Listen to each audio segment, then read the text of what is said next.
Welcome guys, SSC IQ YouTube channel आप सभी का स्वागत है। तो आज हम बात करने वाले हैं लोअर 2 22 2016 परीक्षा के बारे में। यहाँ पे एडवर्टाइजमेंट के बारे में डिटेल में डिस्कस करेंगे, क्योंकि कई बच्चों के पास एडवर्टाइजमेंट का कोई अवेलेबिलिटी नहीं है, पीडीएफ नहीं है। तो मैं यहाँ पर इसलिए इस वीडियो को लाया हूँ कि जिससे आपका सारा डाउट क्लियर हो जाए, क्वालिफिकेशन के बारे में, एक्सपीरियंस के बारे में और सारी जो भी डिटेल आपके जो डाउट्स हैं वो क्लियर हो जाए, जिससे कोई आपको प्रॉब्लम ना रहे। तो यहाँ पे आपको मैं पूरा डिटेल में एक्सप्लेन करने वाला हूँ क्या क्या कैसे कैसे था। उसके पहले आप चैनल पर अगर पहली बार विजिट कर रहे हो तो चैनल को सब्सक्राइब कर लो, वीडियो को लाइक कर दो और शेयर कर दो, क्योंकि मैं आपको इसी तरह से इन्फॉर्मेशनल जानकारियाँ देता रहता हूँ और बहुत सारी चीज़ प्रोवाइड कराता रहता हूँ। और यहाँ पर देखिए बेल आइकन भी होगा, जो सब्सक्राइब बटन होगा उसके बगल में बेल आइकन होगा, वहाँ पर ऑल नोटिफिकेशन करके आएगा, उसको भी क्लिक करके सिलेक्ट कर लेना, जिससे आपको जैसे ही वीडियो डाली जाए तुरंत का तुरंत आपको मिल जाएगा। तो यहाँ पे स्टार्ट करते हैं। हम पहले तो क्वालिफ़िकेशन की ही बात करेंगे कि क्वालिफ़िकेशन क्या है, क्योंकि अभी जो बाकी चीज़ें हैं तो आपके लिए इस टाइम मायने नहीं रखती हैं। सिर्फ क्वालिफ़िकेशन, एक्सपीरियंस क्या क्या किस विभाग में मांगा गया था वो बहुत मायने रखता है, और किस पोस्ट के लिए क्या क्या था। तो यहाँ पर मैं वो सारा कुछ आपको बताता हूँ। आप ऐसे स्क्रॉल करते हुए देखिए, मैं नीचे जा रहा हूँ यहाँ पर, और यहाँ पर आपको मैं दिखाता हूँ कि कहाँ पर है क्वालिफ़िकेशन की बात। ये देखिए आगे हम साढ़े 3 में यहाँ पर आपको मैं बताता हूँ कि कहाँ पर क्या क्या क्वालिफ़िकेशन है। तो यहाँ पे देखिए डिपार्टमेंट है निदेशक सूचना एवं जनसंपर्क विभाग। पूरा वीडियो लास्ट तक देखना, थोड़ा सा बोरिंग है, थोड़ा सा लेकिन डिटेल में बताऊंगा तो थोड़ा सा बोरिंग हो सकता है, लंबा खींच सकता है, लेकिन उसके लिए घबराना नहीं। अगर आपको पूरा डिटेल में जानना है तो आप इसको ध्यान से देखें। आप इतना ध्यान से पढ़ोगे भी नहीं खुद के लिए भी, इतना मैं ध्यान से बताऊँगा इधर। तो यहाँ पे देखिए पहला जो है अपर जिला सूचना अधिकारी उर्दू, इसमें दी है भारत विधि द्वारा स्थापित किसी विश्वविद्यालय से स्नातक उपाधि या सरकार द्वारा उसके समकक्ष मान्यता प्राप्त कोई उपाधि जिसमें उर्दू एक विषय रहा हो, और माध्यमिक शिक्षा परिषद उत्तर प्रदेश की इंटरमीडिएट परीक्षा या सरकार द्वारा उसके समकक्ष मान्यता प्राप्त कोई परीक्षा जिसमें अंग्रेजी एक विषय रहा हो, अवश्य उत्तीर्ण होना चाहिए। मतलब आपके पास डिग्री होना चाहिए, ठीक है, स्नातक डिग्री हो जिसमें आपका जो उर्दू है एक सब्जेक्ट हो। उसके बाद अगर आपने इंटरमीडिएट परीक्षा पास की है तो उसमें इंग्लिश होना अनिवार्य है, ठीक है। और जो है अगर आपने उर्दू के अतिरिक्त किसी अन्य भाषा में स्नातक उपाधि है तो उसका आपको अधिमानी अर्हता मिलेगी, मतलब छूट मिलेगी। अब चलिए दूसरे पोस्ट की बात करते हैं, क्षेत्रीय प्रदर्शनी अधिकारी की बात करते हैं। भारत में विधि द्वारा स्थापित किसी विश्वविद्यालय से स्नातक उपाधि या सरकार द्वारा उसके समकक्ष मान्यता प्राप्त कोई उपाधि। दूसरा है किसी सरकारी विभाग में दृश्य प्रचार का अनुभव अवश्य होना चाहिए, मतलब दृश्य प्रचार का आपका अनुभव इसमें ज़रूरी है, ठीक है। इसके साथ साथ पुस्तकालयाध्यक्ष की बात करेंगे हम यहाँ देखिए स्नातक उपाधि के साथ लाइब्रेरी साइंस में डिप्लोमा होना चाहिए आपका, ठीक है। मतलब आपके पास डिग्री हो, उसके बाद लाइब्रेरी साइंस में भी आपने डिप्लोमा किया हो, उसके लिए पुस्तकालयाध्यक्ष के लिए, ठीक है। उसके बाद आगे चलते हैं, दूसरे डिपार्टमेंट में बात करते हैं निदेशक विकलांगजन विकास विभाग। इसमें पुस्तकालयाध्यक्ष की वैकेंसी थी, उसके लिए भी स्नातक डिग्री हो, उसके बाद मान्यता प्राप्त विश्वविद्यालय से पुस्तकालय विज्ञान में डिप्लोमा, उसके बाद ब्रेल लिपि का ज्ञान, ये तीनों आपको ज़रूरी था इसके लिए। अब बात करते हैं छात्रावास अधीक्षक की। समाजशास्त्र या मनोविज्ञान विषय से स्नातक उपाधि हो। उसके बाद दूसरा है कि दृष्टिबाधित क्षेत्र में डिप्लोमा डिग्री हो, या तीसरा है जो ब्रेल लिपि में पठन पाठन का ज्ञान होना चाहिए, ठीक है। ये 3 तरह की क्वालिफिकेशन है इसके लिए। प्रूफ रीडर है जो इसमें इंटरमीडिएट ब्रेल लिपि का ज्ञान होना, 3 साल का एक्सपीरियंस भी चाहिए, ठीक है। उसके बाद मोबिलिटी अध्यापक की बात करते हैं तो भारत में विधि द्वारा स्थापित किसी विषय में, मतलब आपका डिग्री हो जाएगा। यहाँ पर ग्रेजुएशन की बात कर रहा है, किसी मान्यता प्राप्त विश्वविद्यालय से मान्यता प्राप्त संस्थान से दृष्टिबाधित चलन क्रिया में प्रशिक्षण देने में डिप्लोमा, मतलब अपने ट्रेनिंग की हो डिप्लोमा जी, जो कोई वैलिड इंस्टीट्यूट हो वहाँ से डिप्लोमा किया हो, और मतलब डिप्लोमा की ट्रेनिंग की हो, ठीक है। ये हो गया आपका दृष्टिबाधित विकलांगजन चलन क्रिया का प्रशिक्षण देने का 3 वर्ष का अनुभव भी हो आपके पास, ठीक है। भारतीय पुनर्वास परिषद भारत सरकार में मोबिलिटी अध्यापक इंस्ट्रक्टर के रूप में पंजीकरण अनिवार्य है, ये चीज़ आपका होना चाहिए, ठीक है। उसके बाद आते हैं चौथा पे, अब डिपार्टमेंट चेंज हो रहे हैं, निदेशक प्रशिक्षण एवं सेवा योजना। पुस्तकालय अध्यक्ष का इसमें भी पोस्ट है, सेम है। अब यहाँ पर देखें, माध्यमिक शिक्षा परिषद उत्तर प्रदेश से इंटरमीडिएट की परीक्षा या सरकार द्वारा उसके समकक्ष मान्यता प्राप्त कोई अन्य परीक्षा अवश्य उत्तीर्ण होना चाहिए। और उसके बाद उसके पुस्तकालय विज्ञान का प्रमाण पत्र होना चाहिए उसके पास। हिंदी का कार्यकारी ज्ञान भी होना चाहिए। अब इसके बाद अधिमानी अर्हता में क्या दिया है, अंग्रेजी का कार्यकारी ज्ञान होना चाहिए। ठीक है, अब आते हैं सहायक भंडारी की बात करते हैं। इसमें जो पोस्ट है, माध्यमिक शिक्षा उत्तर प्रदेश से इंटरमीडिएट की परीक्षा या सरकार द्वारा उसके समकक्ष मान्यता प्राप्त कोई अन्य परीक्षा उत्तीर्ण होना आवश्यक है। ठीक है, इंटरमीडिएट पास होना चाहिए। उसके बाद क्या है, व्यावसायिक प्रशिक्षण की राष्ट्रीय परिषद से किसी इंजीनियरिंग व्यवसाय में कोई प्रमाण पत्र या किया जाना चाहिए। मतलब अगर आपका जो टेक्निकल एजुकेशन होता है वहाँ से अगर आपने किसी भी राष्ट्रीय परिषद से किसी इंजीनियरिंग व्यवसाय में कोई सर्टिफिकेट होना आपके पास अनिवार्य है। ठीक है, और उसके बाद बात करते हैं यहाँ पर किसी या करके दिया है यहाँ पर किसी इंजीनियरिंग व्यवसाय में राष्ट्रीय शिक्षुता प्रमाण पत्र किया जाना आवश्यक है। चौथा है हिंदी का कार्यकारी ज्ञान रखता हो। ठीक है, ये देखिए 2 और 3 में इसमें से एक कोई भी होगा तो चलेगा, चाहे ये हो चाहे ये हो। उसके बाद हिंदी का कार्यकारी ज्ञान रखता हो। उसके बाद आके डिपार्टमेंट चेंज होता है आपका नियंत्रक विधिक माप विज्ञान उत्तर प्रदेश, निरीक्षक विधिक माप विज्ञान का पोस्ट है ये। इसमें क्या क्वालिफिकेशन मांगी गई है, अभ्यर्थी को एक विषय के रूप में भौतिक विज्ञान सहित विज्ञान में स्नातक की उपाधि या भारत विधि द्वारा स्थापित किसी विश्वविद्यालय से प्रौद्योगिकी या अभियांत्रिकी में स्नातक की उपाधि या सरकार द्वारा उसके समकक्ष घोषित कोई अर्हता सहित देवनागरी लिपि में हिंदी में कार्य करने का ज्ञान होना आवश्यक है। ये आपकी हो गई। इसके लिए कलाकार की बात करते हैं, आर्टिस्ट के लिए अभ्यर्थी ने भारत में विधि द्वारा स्थापित किसी विश्वविद्यालय से वाणिज्यिक कला, ठीक है, वाणिज्यिक कला, ललित कला, BFA या BBA में स्नातक उपाधि प्राप्त कर ली हो। ये आपका क्वालिफिकेशन मांगा है कलाकार के लिए। और निवेशक की बात करेंगे तो यहाँ पर भारत में विधि द्वारा स्थापित किसी विश्वविद्यालय से समाजशास्त्र या मनोविज्ञान या समाजकारी या अर्थशास्त्र में स्नातक उपाधि या सरकार द्वारा उसके समकक्ष मान्यता प्राप्त अर्हता होनी चाहिए। दूसरा क्या है, किसी मान्यता प्राप्त या संस्था के सामाजिक सर्वेक्षण क्षेत्र में 1 वर्ष का कार्यकारी अनुभव होना चाहिए, तब जाके आपका ये वैलिड होगा अन्वेषक का। अब आते हैं व्यायाम प्रशिक्षक का, देखते हैं भारत में विधि द्वारा स्थापित किसी विश्वविद्यालय से स्नातक डिग्री, मतलब डिग्री हो गई आपकी।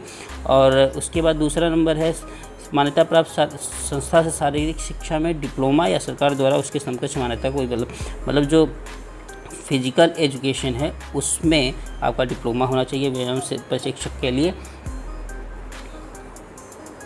अब नीचे बात करते हैं सहायक अधीक्षक की, राजकीय संप्रेषण गृह बाल सदन जो भी है, बल सदन जो लिखा है, भारत विधि द्वारा स्थापित किसी विश्वविद्यालय से एक विषय के रूप में समाजशास्त्र के साथ स्नातक उपाधि, मतलब सोशियोलॉजी होना अनिवार्य है, सरकार द्वारा उसके समकक्ष मान्यता प्राप्त कोई अर्हता। ठीक है, ये हो गया। किसी सरकारी संगठन में या मान्यता प्राप्त शैक्षिक संगठन में प्रशासनिक कार्य का 1 वर्ष का अनुभव होना चाहिए। अधिमानी अर्हता किसी मान्यता प्राप्त संस्था से सामाजिक विज्ञान या सामाजिक परिविधि में डिप्लोमा हो तो और आपको और भी छूट मिलेगी। ठीक है, अब यहाँ बात करते हैं अगले पोस्ट की, सहायक अधीक्षक बालिका राजकीय संरक्षण गृह, भारत विधि द्वारा, मतलब यहाँ पे एक विषय के रूप में समाजशास्त्र हो, स्नातक डिग्री, ठीक है, उसके समकक्ष मान्यता प्राप्त कोई हो वो भी चलेगा। उसके बाद दूसरा जो है, किसी शैक्षिक सामाजिक संगठन में या सरकारी संगठन में प्रशासनिक पर्यवेक्षकीय सुपरवाइजरी का 1 वर्ष का व्यवहारिक अनुभव होना चाहिए। और यहाँ पर अधिमानी अर्हता भी दी है, किसी मान्यता प्राप्त संस्था से सामाजिक विज्ञान या सामाजिक सेवा में आपको पास कोई डिप्लोमा हो तो वो भी आपको चलेगा। ठीक है, नीचे आ जाते हैं, सहायक अधीक्षिका जिला प्रशासनालय प्रयोगशाला केंद्र महिला की बात करते हैं। इसमें क्वालिफिकेशन देख ले सकते हैं, डिग्री दी हुई है। उसके बाद बात करेंगे सामाजिक संगठन, सरकारी संगठन में प्रशासनिक पर्यवेक्षकीय, जो भी पीछे वाले में था वही सेम है इसमें भी। अब क्राफ्ट टीचर केवल महिलाएं हुए जो है उसमें बात करते हैं हम। यहाँ देखिए, माध्यमिक परिषद उत्तर प्रदेश की इंटरमीडिएट परीक्षा या सरकार द्वारा उसके समकक्ष मान्यता प्राप्त कोई अन्य परीक्षा उत्तीर्ण होना आवश्यक है। किसी राजकीय अथवा मान्यता प्राप्त पॉलिटेक्निक संस्था से संबंधित ट्रेड में डिप्लोमा अथवा समकक्ष तकनीकी अर्हता होना जरूरी है। क्राफ्ट टीचर के लिए मतलब आपके पास डिप्लोमा हो, इंटरमीडिएट प्लस डिप्लोमा, ये इस तरह से इसमें मांगा गया है। ठीक है, अथवा समकक्ष तकनीकी अर्हता, अब डिप्लोमा के समकक्ष जो भी तकनीकी अर्हता है वो भी चलेगा इसमें।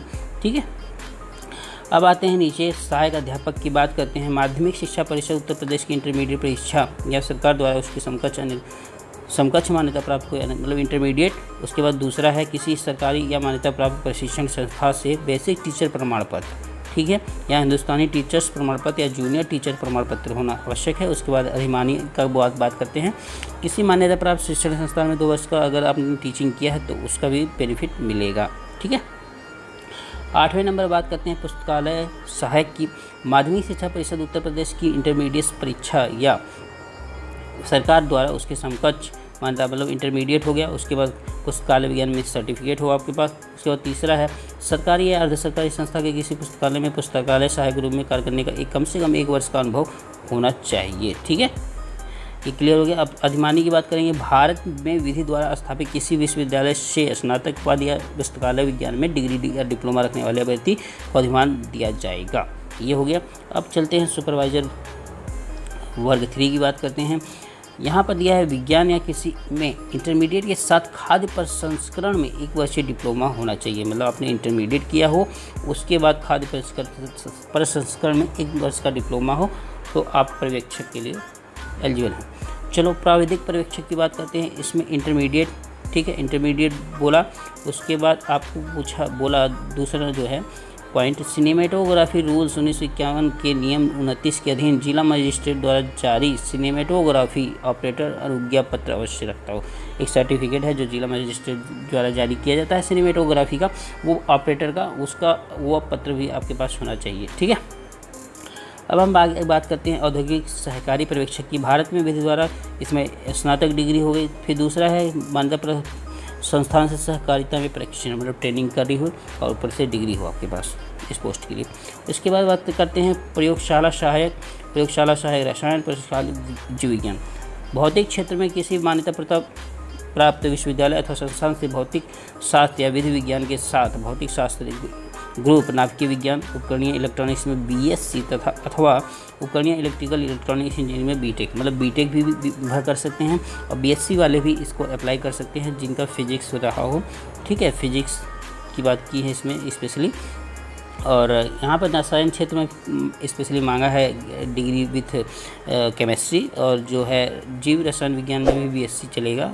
इसमें सारा दिया विधि विज्ञान के साथ रसायन ग्रुप या जीव रसायन विज्ञान में BSc हो तो भी चलेगा। ठीक है, अब आते हैं लास्ट इसमें जीव विज्ञान में। तो यहाँ किसी मान्यता प्राप्त विश्वविद्यालय अथवा संस्थान से जीव विज्ञान या विधि विज्ञान के साथ जीव विज्ञान ग्रुप या बायोटेक्नोलॉजी, जीव रसायन विज्ञान, जेनेटिक विज्ञान, सेल बायोलॉजी, माइक्रोबायोलॉजी में BSc होना चाहिए। ये था। अब आगे चलते हैं कंप्यूटर फॉरेंसिक का देखते हैं। कंप्यूटर विज्ञान क्षेत्र किसी मान्यता प्राप्त विश्वविद्यालय संस्थान में कंप्यूटर विज्ञान से डिग्री हो आपकी, फिर NIELIT से A स्तरीय डिप्लोमा हो, ये इसमें से कोई भी रहेगा तो चलेगा। ठीक है, उसके बाद आते हैं वैज्ञानिक सहायक भौतिक का। तो यहाँ पे देखिए जो आपकी जो डिग्री है वो उसमें आपका भौतिक शास्त्र या विधि विज्ञान से भौतिक शास्त्र में विशिष्टता, नाभिकीय विज्ञान, उपकरणीय इलेक्ट्रॉनिक्स में BSc अथवा उपकरणीय इलेक्ट्रॉनिक इंजीनियरिंग में और सिविल और मैकेनिकल इंजीनियरिंग में BTech, इस सारा इसमें चलेगा। अब यहाँ करते हैं रसायन की बात। तो इसमें सेम है, इसमें BSc मांगा है आपका विधि विज्ञान के रसायन क्षेत्र में, जीव विज्ञान में भी BSc है तो चलेगा। ठीक है, आज बात करते हैं जीव विज्ञान की। तो किसी मान्यता प्राप्त विश्वविद्यालय अथवा संस्थान से जीव विज्ञान या विधि विज्ञान के साथ जीव विज्ञान में विशिष्टता या बायोटेक्नोलॉजी, जीव विज्ञान, रसायन विज्ञान, जो जेनेटिक विज्ञान है, सेल बायोलॉजी, ये सारा कुछ आपका है क्वालिफिकेशन। यहाँ बात करते हैं वैज्ञानिक सहायक कंप्यूटर फॉरेंसिक का। तो इसमें NIELT से कोई A स्तरीय डिप्लोमा हो आपके पास। ठीक है, A लेवल जो भी होता है बड़ा, जो बड़ी पोस्ट के लिए हो, जो डिग्री के इक्विवेलेंट हो, वो आपके पास सर्टिफिकेट होना चाहिए। अब अधिमानी है इसमें देखिए सुसंगत विषय में MSc जीव विज्ञान, भौतिक विज्ञान, रसायन विज्ञान क्षेत्र में के लिए हो, कंप्यूटर विज्ञान में उच्चतर हायर क्वालिफिकेशन हो तो और फ़ायदा होगा आपको इसमें। अब बात करते हैं छात्रावास सहायक पूर्व पद नाम गृह माता। ये काफ़ी लोग पूछ रहे हैं। माध्यमिक शिक्षा परिषद उत्तर प्रदेश में कला या विज्ञान या गृह विज्ञान में इंटरमीडिएट परीक्षा या सरकार द्वारा उसके समकक्ष मान्यता प्राप्त कोई परीक्षा उत्तीर्ण होना आवश्यक है। किसी संगठन में गृह माता के रूप में 2 वर्ष का आपको एक्सपीरियंस होना चाहिए आपके पास। ठीक है, एक्सपीरियंस होना चाहिए। और पुस्तकालय अध्यक्ष बात करेंगे, इसमें इंटरमीडिएट, ठीक है, समकक्ष परीक्षा किसी अन्य परीक्षा में इंग्लिश होना चाहिए जो इंटरमीडिएट है उसमें, या उसके समकक्ष मान्यता प्राप्त किसी अन्य परीक्षा में अंग्रेजी विषय के साथ उत्तीर्ण होना चाहिए। दूसरा है किसी मान्यता प्राप्त विश्वविद्यालय या संस्था में पुस्तकालय विज्ञान में उपाधि या डिप्लोमा या उसके समकक्ष अर्हता रखता हो, मतलब आपके पास डिप्लोमा भी होना चाहिए पुस्तकालय विज्ञान में। ठीक, तीसरा है किसी ख्याति प्राप्त पुस्तकालय में किसी उत्तरदायी पद पर कार्य करने का कम से कम 2 वर्ष का, मतलब 2 ईयर्स का एक्सपीरियंस भी चाहिए पुस्तकालय अध्यक्ष के लिए। ये आपका सारा क्वालिफ़िकेशन मैंने बता दिया है, ठीक है। यहाँ पे देखिए आयु सीमा वगैरह सारा कुछ दे दिया है, आधिमानी अर्हता वगैरह दे दिया है। अब बात करते हैं जो हमारा सर्टिफिकेट है कि किस तरह का सर्टिफिकेट होगा और क्या क्या उसमें डिटेल होंगी, वो सारी हम बात करेंगे। मैं आपको बॉटम में ले चलता हूँ। जो फॉर्मेट है आपका जो प्रमाण पत्र बनाने का है, परिशिष्ट नंबर 8 देख लीजिए यहाँ पर, ये चीज़ जो है इसी फॉर्मेट में काफ़ी डिमांड है कि भाई अगर आपको ले भी जाना है तो इस फॉर्मेट में आप ले जा सकते हैं अपना सर्टिफिकेट, तो काफ़ी अच्छा रहेगा। ये है अन्य परीक्षा जाति प्रमाण पत्र के लिए, और ये जो है ये सारा कुछ है आप जो इसमें देख सकते हैं। तो ये सारी चीज़ें मैंने आपको इस वीडियो में पूरा डिटेल में क्लियर कर दी है। आई होप आपके सारे डाउट, बहुत सारे डाउट क्लियर हो चुके होंगे जो क्वालिफिकेशन से रिलेटेड थे। अगर आपको कोई डाउट रहता है तो कमेंट में करके आप मेरे को पूछ सकते हैं। अगर इसकी PDF चाहिए तो आप ना मेरा चैनल आप टेलीग्राम पे ज्वाइन करें हैं मेरे को @UPSSC न्यूज़, ठीक है। UPSSC न्यूज़ सर्च करेंगे, अगर टेलीग्राम खोलते हैं वहाँ पर सर्च करें @UPSSC न्यूज़, तो मेरा चैनल वहाँ पर आपको मिल जाएगा। उसे ज्वाइन करें, वहाँ पर आपको ये PDF मिल जाएगी और वहाँ से आप डाउनलोड ईजिली कर सकते हैं, ठीक है। तो आई होप आपको सारा कुछ अच्छा लगा हो। अगर आपको कोई क्वेरी भी रहेगी तो वहाँ पे टेलीग्राम पे आप वहाँ बात कर सकते हैं। इंस्टाग्राम पे भी जुड़ सकते हैं, वहाँ पे SSC IQ राज लिखना पड़ेगा आपको। SSC IQ राज लिखेंगे तो वहाँ पे मेरा आपको इंस्टा का ID मिल जाएगा, वहाँ पे भी आप मैसेज करके बात कर सकते हैं। तो ये सारी सहूलियत है आपके लिए। आई होप आपको ज़्यादा जानकारी मैंने प्रोवाइड कर दी है। और अगर आपका इंटरव्यू हो तो उसके लिए best of luck, congratulation, advance में बेस्ट ऑफ लक। आप अच्छे से अपना इंटरव्यू अटेंड करें और रिलैक्स मोड में रहें, काफ़ी सब कुछ अच्छा ही होगा। तो चैनल को सब्सक्राइब कर लो, वीडियो को लाइक कर दो, शेयर कर दो, धूम मचा दो। Take care, bye.